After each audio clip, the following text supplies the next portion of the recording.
Alors les amis, bonjour, bienvenue encore sur ma chaîne.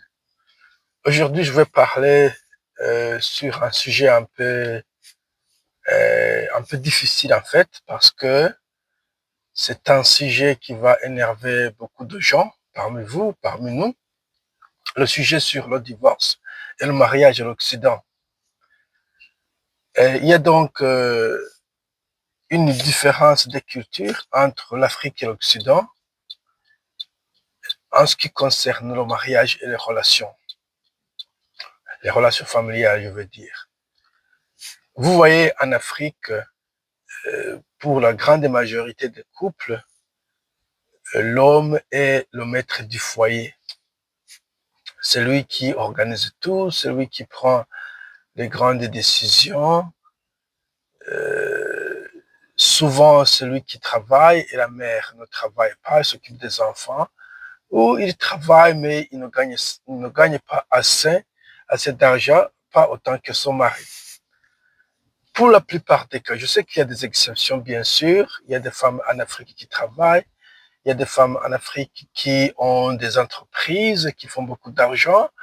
Il y a des femmes qui vivent seules, il y a des hommes qui vivent seuls.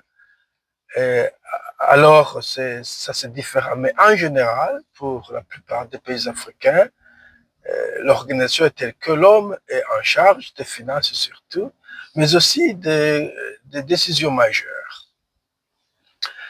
Alors, ce qui se passe quand vous arrivez en Occident, c'est que d'ailleurs, d'abord, la loi telle qu'elle est, donc promet, donc la loi fait promouvoir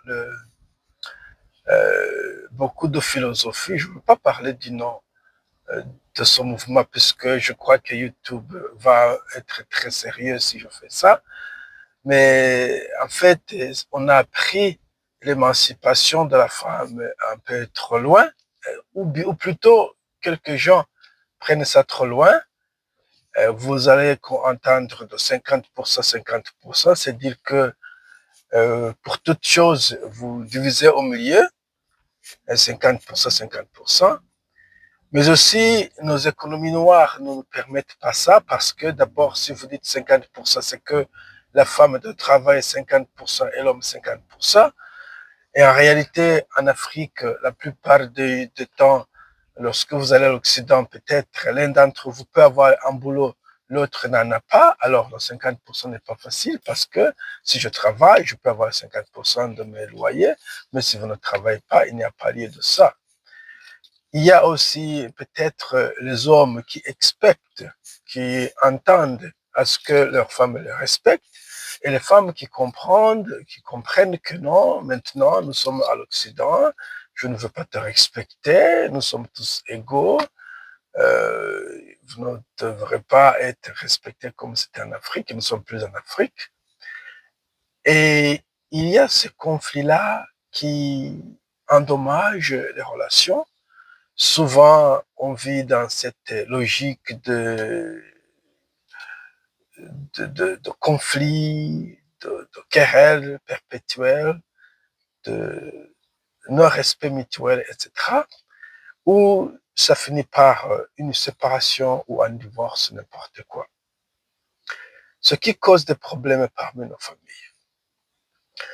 Le problème, c'est que d'abord, nous n'avons pas souvent notre famille élargie devant nous. Puisque chez nous, par exemple, si l'homme et la femme ont des problèmes, il y aura les tantes, les oncles qui vont venir et dire, voilà, vous ne pouvez pas faire ceci, vous ne pouvez pas faire cela, la femme doit faire ceci dans le foyer, le mari doit faire ceci dans le foyer.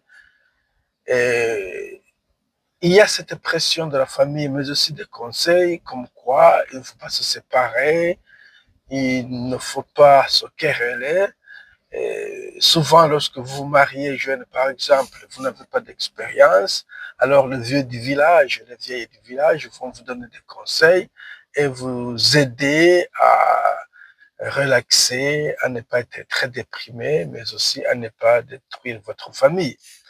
Mais en Occident, nous n'avons pas ça. La femme décide le soir, alors demain c'est le divorce, ou le mari décide le soir, demain ils sont divorcés.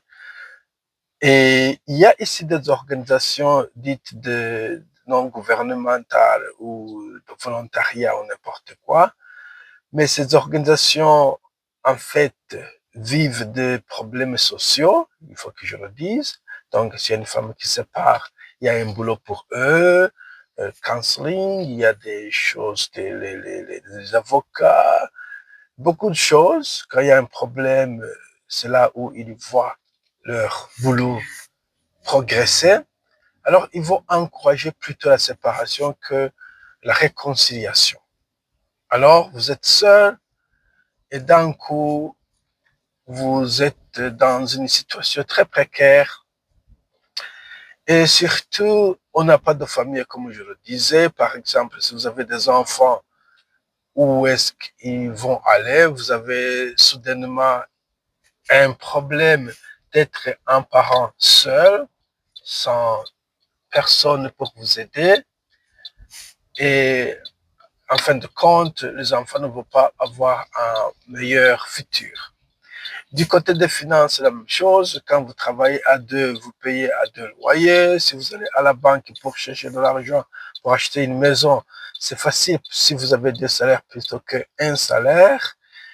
Et souvent, si vous aviez déjà acheté une maison au moment du divorce, vous êtes forcé de la vendre pour soit la partager ou parce que justement, un seul parent n'est pas capable de payer cette maison.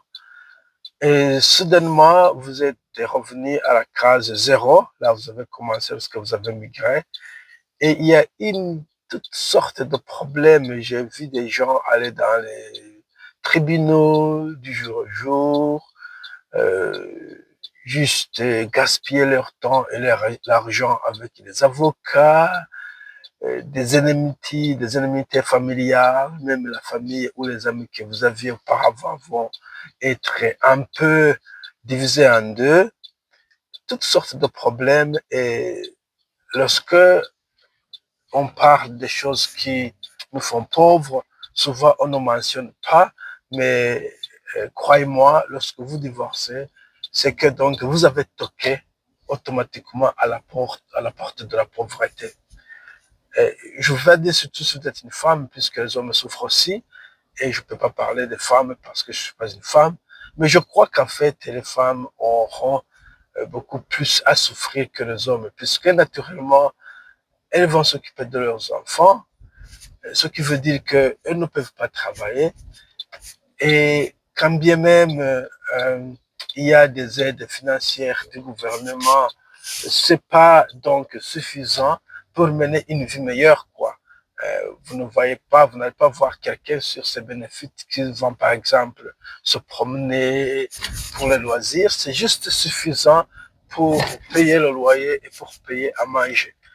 Donc, euh, beaucoup de choses là, je crois que la plupart, non pas la plupart, oui, la plupart de ceux qui ont subi ces choses-là vont comprendre ce que je suis en train de dire. Et si vous n'avez pas subi ça, faites que, en tout cas, il n'y ait pas ce genre de choses. Essayez de vous comprendre, essayez de tolérer, essayez de modérer. Vous voyez, je ne dis pas que le système des Africains est le meilleur, puisque il faut qu'on je le dise, il y a des hommes qui abusent de cela. Et je ne dis pas que le système européen est meilleur non plus, parce que aussi il y a des femmes qui abusent de cela. Alors, il faut chercher un compromis quelque part au milieu. Il y a un milieu qui est en fait un compromis et qui peuvent nous permettre de vivre ensemble sans le bagaille de tous les jours, etc., etc. Donc, c'est ça ma suggestion.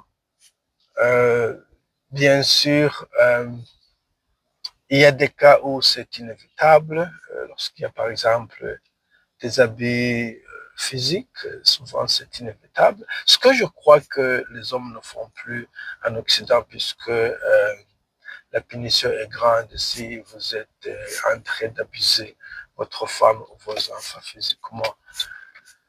Mais en tout cas, ce que je disais, c'est que c'est un problème grave. Je travaille avec des communautés surtout souvent, euh, pas comme travailleur social, mais comme interprète. Et ce que j'entends souvent, ce sont vraiment des choses qui sont très graves. Des hommes qui ne voient pas leurs enfants pour une année, 2 ans, des femmes qui ont été déprimées parce que abusées ou peut-être parce que ils ont 3 enfants à elles seules, les mener à l'école, aux jeux, aux activités extracurriculaires, payer le loyer tout seul et tout consort. Alors, c'est ça mon conseil, essayez de ne pas tomber dans le piège. Si vous êtes un homme célibataire ou une femme célibataire, soyez très, très, très, très prudent avant de vous marier. Le mariage, ça coûte trop ces jours-ci. Et c'est pas le mariage qui coûte, c'est plutôt le divorce, il faut que je le dise. Si vous divorcez, votre vie est presque terminée. Je connais un ami au Canada qui a divorcé il y a quelque temps et sa vie est presque foutue, puisqu'il ne gagne pas trop d'argent, mais il est obligé de payer quelques sous chaque mois. Et de cette façon, il ne peut pas économiser, il ne peut pas voyager, il ne peut rien faire du tout d'intéressant. Voilà, si vous avez des commentaires, écrivez ici et soyez un peu doux. C'est un sujet un peu délicat. Merci. Et au revoir.